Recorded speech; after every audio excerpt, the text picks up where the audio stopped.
Hello, it's Johannes again here for a Packet Tuesday. Thanks for joining me again. And today I got TLS for you, so encryption. We'll be looking at a TLS Client Hello message. Now, first a little bit about TLS and where does this Client Hello message fit in when it comes to TLS. So the real genius when it comes to TLS is that it really takes advantage of the best parts of asymmetric and symmetric encryption.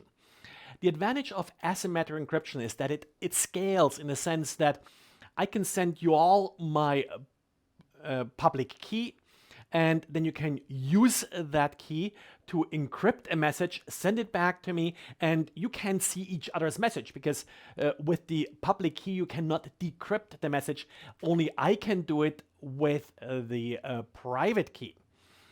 The way TLS takes advantage of this is it uses this to then negotiate a key that's being used for symmetric encryption, but now with each user for each session, I can negotiate a new symmetric key that's then being used to encrypt the actual data. And the reason we are not using asymmetric encryption for everything is that asymmetric encryption is computationally a lot more expensive.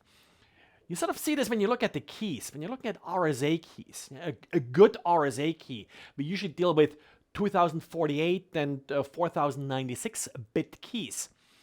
So 2 or 4 kilobytes is the key for RSA. For AES, the Advanced Encryption Standard, the most commonly used symmetric encryption algorithm these days, similar key lengths are like 256 bits or 512 bits. So about an order of magnitude shorter than they are for the asymmetric encryption.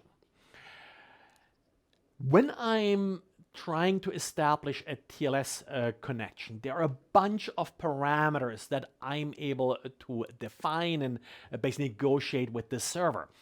The client hello message is the first message the client sends to the server, and it includes all the capabilities of the client. Then the server gets to pick, what does the server support, and that's sort of how we then start to negotiate the actual TLS connection. Well, with that, let me switch over here to our packet and do things a little bit different here this time. I already got the packet ready for you here. And I want to watch a little bit how long these videos get. Last time I spent like half an hour on one single bit in the TCP header.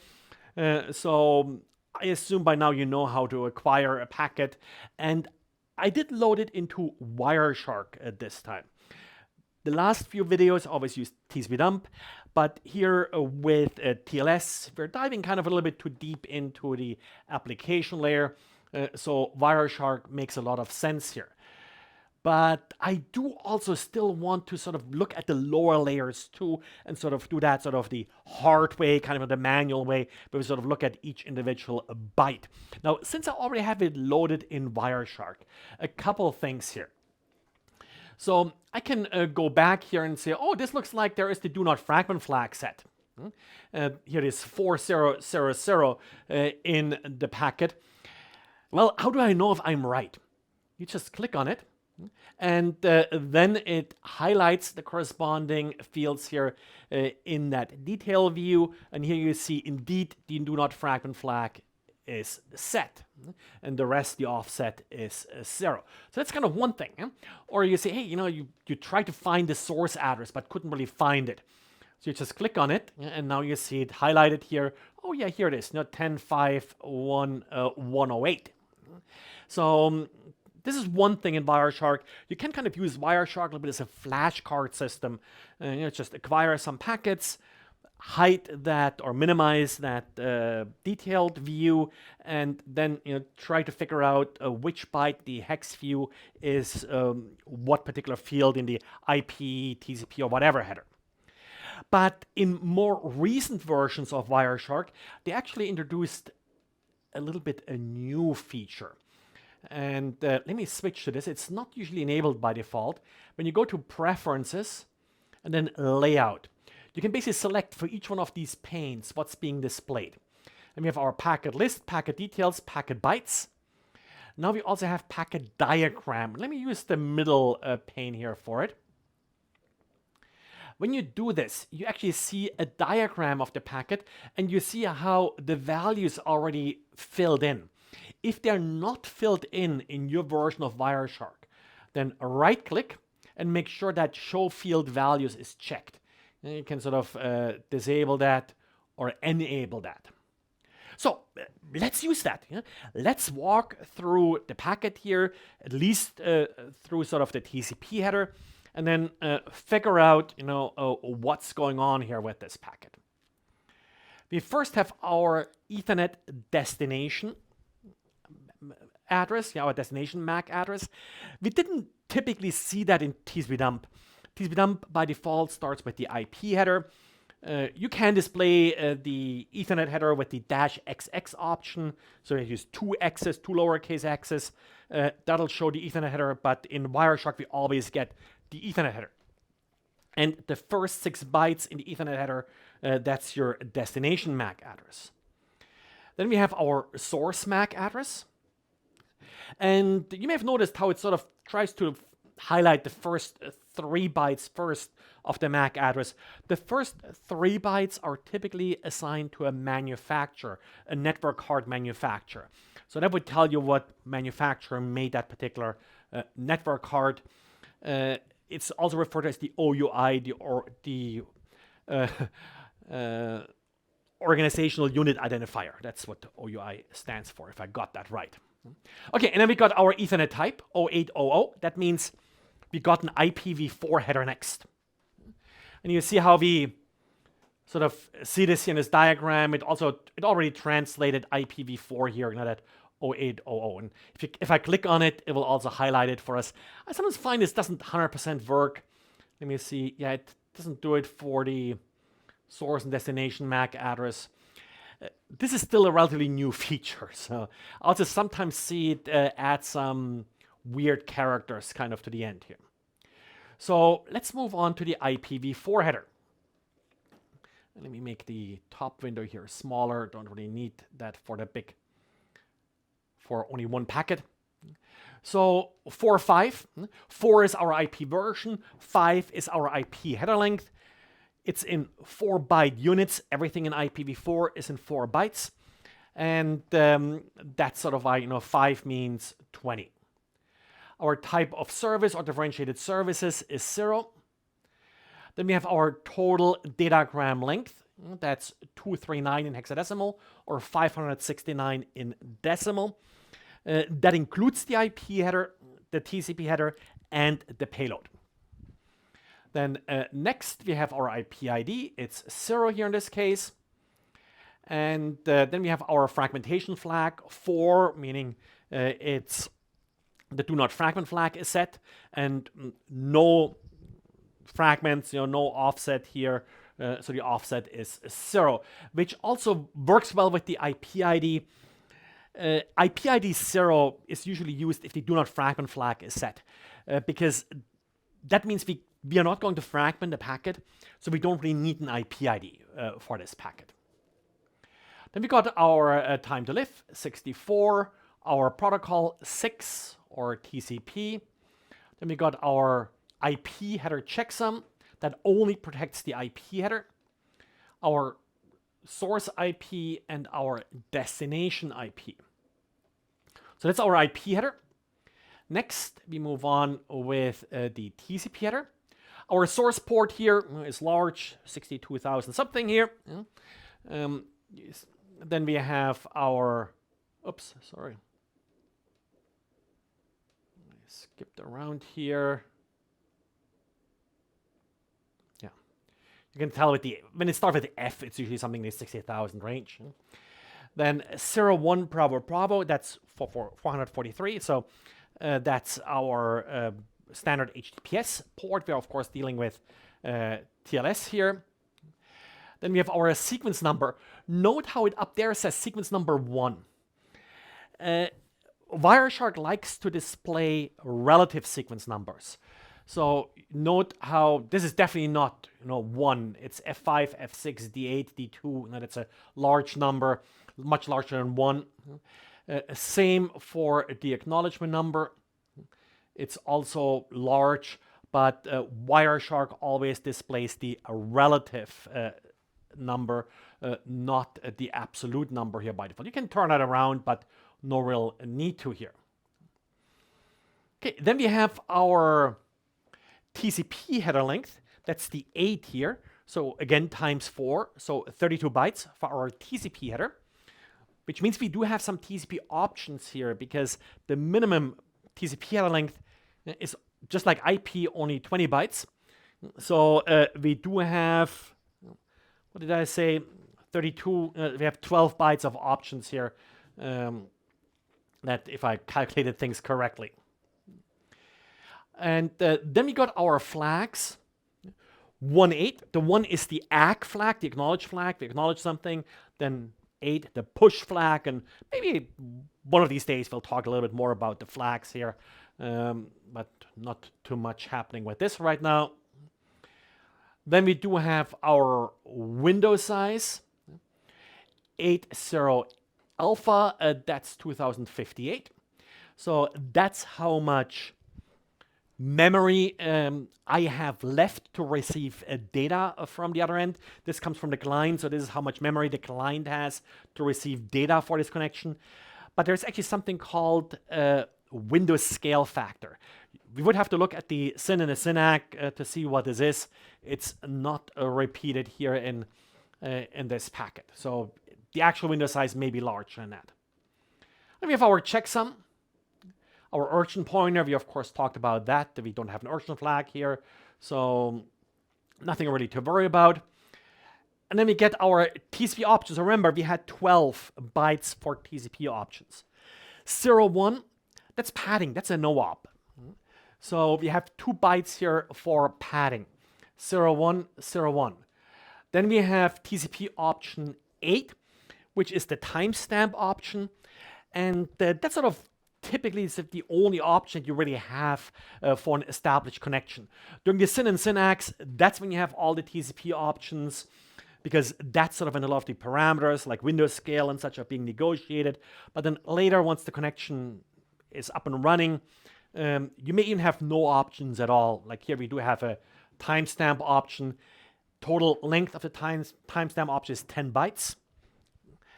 So that's where the remaining 10 bytes are here, after 2 bytes for these no-ops. And then we have 8 bytes left for our timestamps. There are 2 timestamps, sort of one in each. Basically, one is a timestamp that I'm using to send, and then the second timestamp is the timestamp of the packet that I received that I'm just acknowledging. So that can then be used to sort of calculate round trip time.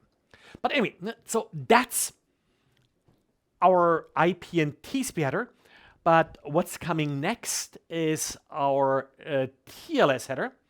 And sadly, Wireshark doesn't really have that diagram part for it. So let me switch back here to the detailed view. So layout and then packet details here in the second one. Yeah. Okay, so the first byte of our payload here is 16 in decimal, sorry, hexadecimal, or 22 in decimal. And this means this is a handshake message. And again, we are in the handshake here. Then we get our TLS version. It says here TLS version 10, but it's actually encoded as 3.1 in the packet. And this is sort of a little bit that SSL versus TLS transition. Remember, we had SL version 1, 2, and 3, and we switched to TLS version 1.0, where 1.0 is really close to SSL version 3. So the counting here really just kept going. So version 3.1 here is really TLS version 1.0. 3.0 would be SSL versions 3. And then we have 3.2 for TLS 1.1 and so on. So that's where the 3.1 here comes from. Then we have a length of our message, 512 bytes. And that's just the handshake message. So that's not the rest of the headers and the TCP IP header and such. It's just that TLS handshake message. It's 512 bytes. And then what kind of message do we have? Well, this is a client hello message. And the client hello message here is 508 bytes long. You may have, and maybe next time we'll sort of look at server hellos where you sometimes see that, you may have sort of multiple like handshake messages in one packet. Here we only have that client hello message. And it's 508 bytes. So our complete message is 512 bytes. But then we needed like 1 byte here for the client hello. We needed 3 bytes for the length. So that's where the other 4 bytes basically went here.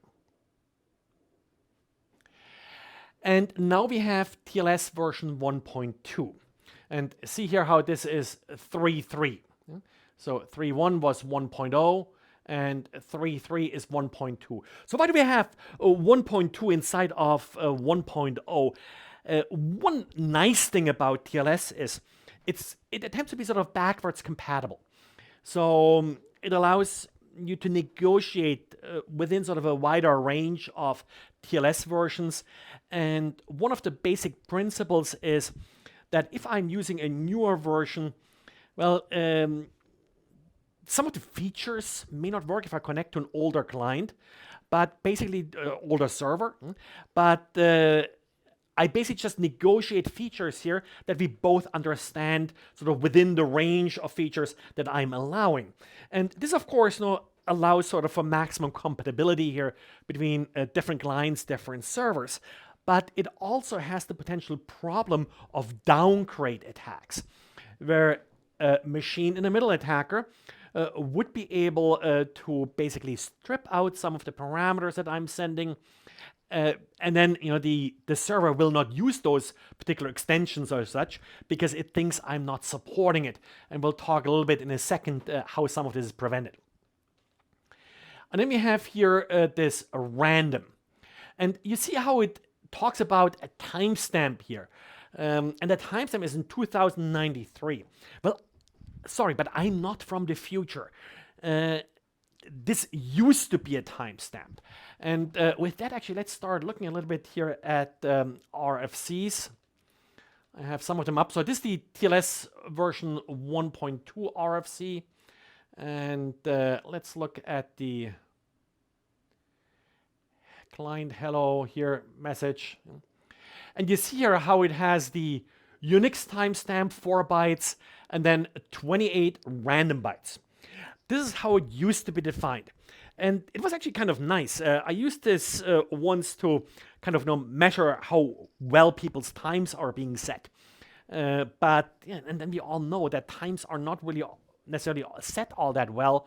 They are drifting. Now, these days actually not that bad because most systems these days do use NTP or such to synchronize their times pretty well.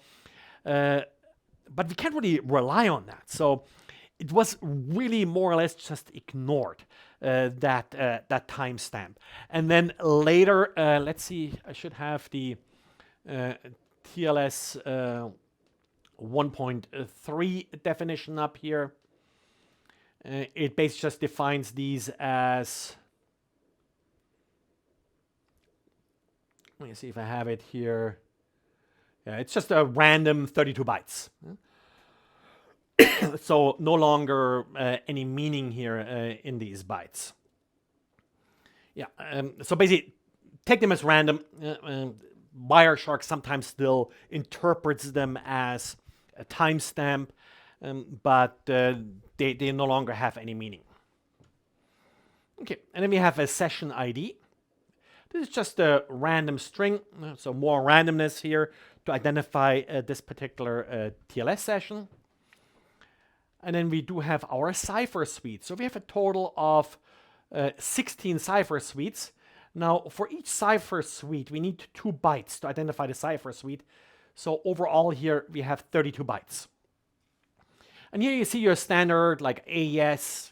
So a cipher suite is basically a key exchange algorithm. It's an encryption algorithm, and then also a hashing algorithm to protect the integrity of the data. And you see here, for example, elliptic curve, Diffie-Hellman, RSA. We use AES for symmetric, and then we use SHA-256 to basically protect the integrity of the data. And this is important, because even if the data is encrypted, someone may still modify the data. They don't know what they're doing if they modify data, but well, they'll break something. And there have been cases where this can then be used to, based on whether or not the response is coming back, this can help you sometimes break the encryption. So making sure that the data has not been altered is important. That's where these hashing algorithms here are coming in. Okay, so here we have our hashing algorithm. There's one odd one I want to point out, and that's this grease algorithm. This is one of those real weird things. We'll have something similar later. So I mentioned earlier that as a client, I'm sending the client hello, and I have a list of different parameters I'm supporting, like these different cipher suites, and we'll see later a bunch of extensions and such. And the idea is, if the server doesn't recognize one of those cipher suites, it will just ignore it. And it will basically use one that we both support. Well, it turned out that in the past, sometimes implementations were a little bit sloppy. And if I offered a cipher suite that the server did not recognize, it would basically fail to establish a connection. And that sort of prevented people from adding new cipher suites to clients. Now, to force servers to be honest here, and server developers were to be honest, they introduced this grease. These are options, these are cipher suites here that do not exist. They're just being added here to basically make sure that all the servers are ignoring options that don't exist. That's really sort of what this is about. And let's have a little bit of funny twist to it. They reserved a certain set of option numbers here for grease, because they don't want them to collide with some that may be added later. So if you're a real malicious developer, you could just ignore those grease options. Don't do that. But yeah, that's basically where the grease comes in. And you see this later also for extensions and such. Same idea, where we just add something that we know doesn't exist to make sure that the server ignores things that don't exist instead of just refusing the connection. Because all the clients now do that. Well, a server that would not ignore this no longer makes any sense, and that sort of puts pressure on the implementer here. But anyway, so here are our cipher suites. Then we have our compression methods. There's only one compression method, that's null. We don't do compression. Compression and encryption often doesn't go well with each other. And there have been a number of vulnerabilities in TLS2 around that theme. If I add additional data, like if I'm able to inject data into a connection, and then how the size of the data changes, may tell me how efficiently it was able to compress that data, so how much more data like it is in that packet. So that's why typically encryption and compression doesn't work well with each other, and you see this here being disabled. And then we have extensions. We have 403 bytes of extensions. Again, the first extension here is one of those grease extensions. And yeah, 5A, 5A. Obviously, the second nibble here is always A for alpha for this grease. And then we have the server name extension. The server name or server name indicator, SNI extension, is the host name I'm trying to connect to. It's in the clear. So from like an intrusion detection point of view, this is sort of how you can figure out which website someone is trying to connect to. There are options to encrypt that. Maybe future video about this. You can also encrypt most of the client hello. That's actually what's done these days, instead of just encrypting the server name here. But that's actually not used much at this point. And then we have the extended master secret option. So I mentioned earlier the downgrade option, where you have the machine in the middle attacker that's basically altering data coming from the server, from the client, then weakening the encryption options, then passing it on to the server. In order to be able to detect this, later you'll see we negotiate a master secret. That's sort of the end of this handshake. Actually, we'll probably future video if you don't have it here in this packet. So we use this master secret to basically do the symmetric encryption, to at least start it out.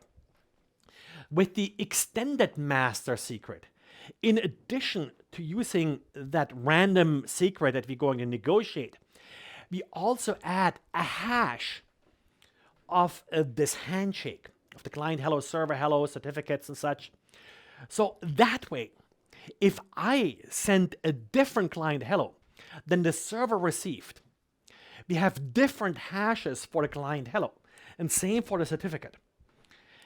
So with the extended master secret, if someone messed with the handshake, I will end up with a different master key on the client than on the server, and I won't be able to establish a connection, so it will fail, and I would be able to basically detect some of these machine-in-the-middle attacks. Renegotiation. We don't have any renegotiation here. Renegotiation is sort of an interesting topic. There were some vulnerabilities around this, where as an attacker, I would be able, let's step back a little bit. So the purpose of renegotiation is that the two of us are talking TLS for a while, and for whatever reason, I would like to use different parameters, different encryption algorithm or whatever. So I could basically trigger a renegotiation, say, hey, let's do another handshake here, and come up with new connection parameters. The vulnerability here was that this request to renegotiate was not really protected. So an attacker would be able to inject that request and then basically set up a new connection with the server and inject data into that new connection. Here, well, we don't do the renegotiation, so we basically just turned it off. Then we have here supported groups.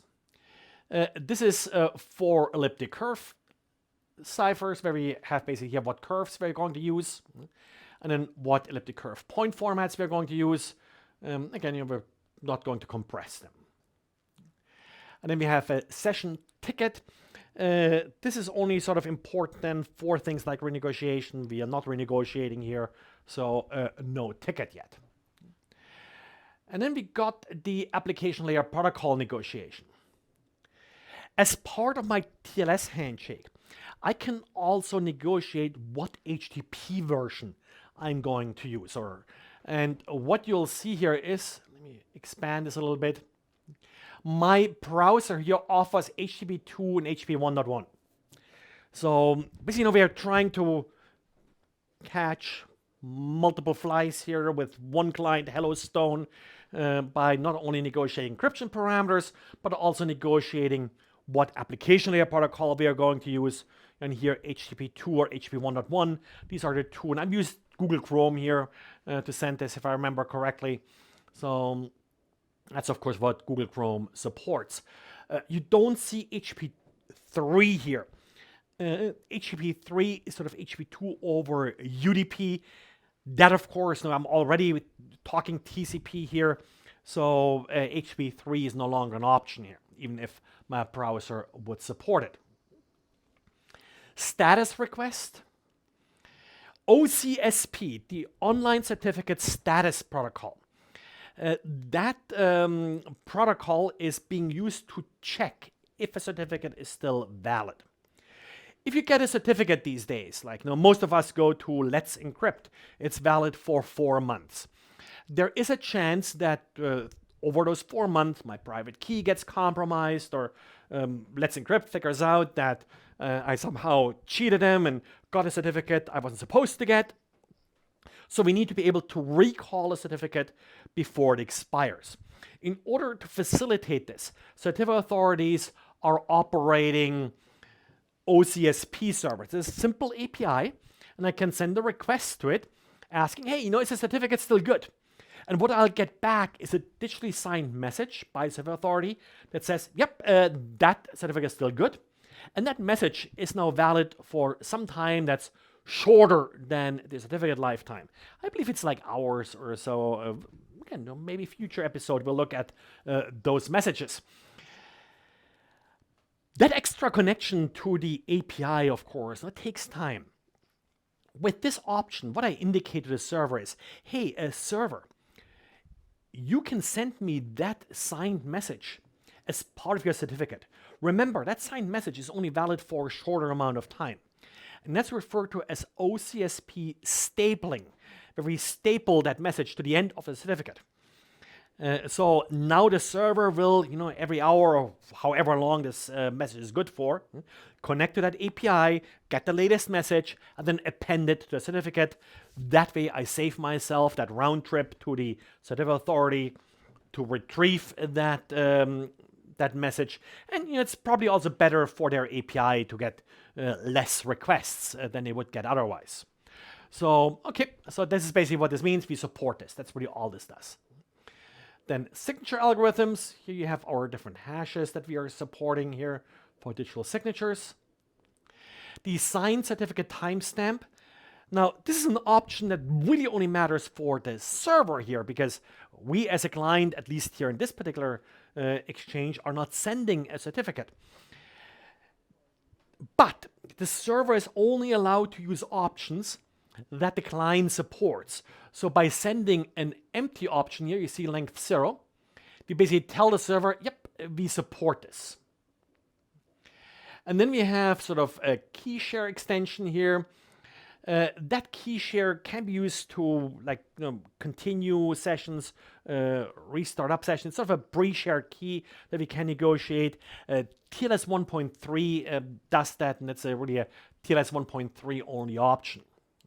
And then here these pre-shared key exchange modes, that's also part of that. Then supported versions. So here are the TLS versions we support, 1.2 and 1.3. We are not supporting anything older. These are the versions that are currently considered safe. And browser servers are making it harder and harder to use any other TLS version. Are we able to compress certificate? Yep, we are, and there's an algorithm here that we can use to do that. And then we have application setting. So earlier we had application layer protocol negotiation, ALPN, where is it here? ALPN, where we basically told the server, hey, we support HP2, we support HP 1.1. Well, some of these protocols may require additional settings. In particular here, HTTP2. So what this allows me to do here is, let's go back here, application settings. I could provide additional options for HTTP2. And now I'm not only just doing the application negotiation, I'm also sort of starting that HTTP2 handshake already with my client hello. You see how a lot of stuff gets being packed in that client hello. A lot of that initial connection negotiation is being packed into it here. And a lot of things are sort of done at the same time, limiting the number of packets that we have to send in total. And then here we have a crease option, of course. And then we have padding. Now, this padding is, again, one of those interesting implementation issues. Why do we pad? Why do we waste bytes by adding, what is it here, 203 bytes of zeros at the end? Well, the reason we do this is there have been implementations, one of those real odd bugs. There have been servers that would hang if the client hello is between 256 and 511 bytes. Don't ask me why. I didn't write those implementations, but that's just what happened. And to basically prevent your client hello from triggering that bug, if your client hello is larger than 256 bytes, you need to actually make it at least 512 bytes. And that's why we have the padding. And that's why our client hello here, where is it? Was 512 bytes in length. So we just have the minimum length here to not trigger the bug. But, what if we have like 200 something bytes here? So without the padding, we would be like around 300 bytes. So it would be larger than 256 bytes. So we would have triggered that bug if we didn't add the padding. Lots of history here in this protocol and lots of odd things. Like I said, that grease and that padding, that sort of really don't quite make a lot of sense. Now, in the end here, you do have Wireshark tell us these JA3 strings and the JA3 hash here. Remember, whenever something is displayed in squared brackets in Wireshark, that means that this is something that Wireshark added, so this is not part of the packet. JA3 is something that three network engineers, security engineers at Salesforce came up with. Their initials were all JA, so JA3. And it's a hash of that client hello. This can be used to basically identify different clients. Same also works actually on the server too, even though the server response depends a little bit on what came from the client.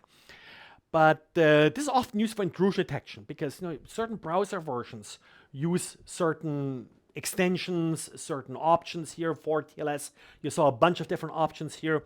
So these JA3 hashes, they vary with different browser versions. And sometimes malware has specific JA3 hashes, Cobalt Strike and such these command control channels.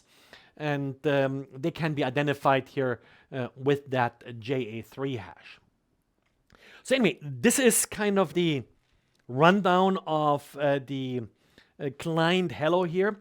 Let me point out one issue here when we're talking about TLS. Actually, let me go back to the Wireshark first here. Let's go to the top. Notice how we have a length for the entire handshake message, 512 bytes. Then we have a length for the client hello, 508 bytes. Then we have lengths for like the session ID. We have lengths for the cipher suites. And all these lengths are variable. So what this means is we do have our client hello. So this is the entire client hello. It's 512 bytes. And then we have our, so the handshake message. Then we have, 508 bytes for the client hello. And then we have our 32 bytes for the ciphers. And we have sort of these different length ones. And I forgot what the exact lengths were. Actually, let me just switch back here to get a little bit real numbers. And here for our extensions, we should have, we have our extensions have a length of 403 bytes. And remember how part of the extensions was then sort of our 208 bytes or whatever it was for the padding here in the end. But anyway, what I'm coming down, what I'm getting to here is that we sort of have these nested lengths. So the 208 bytes here, that's all part of that 403 bytes. Then the 508 bytes include all of this.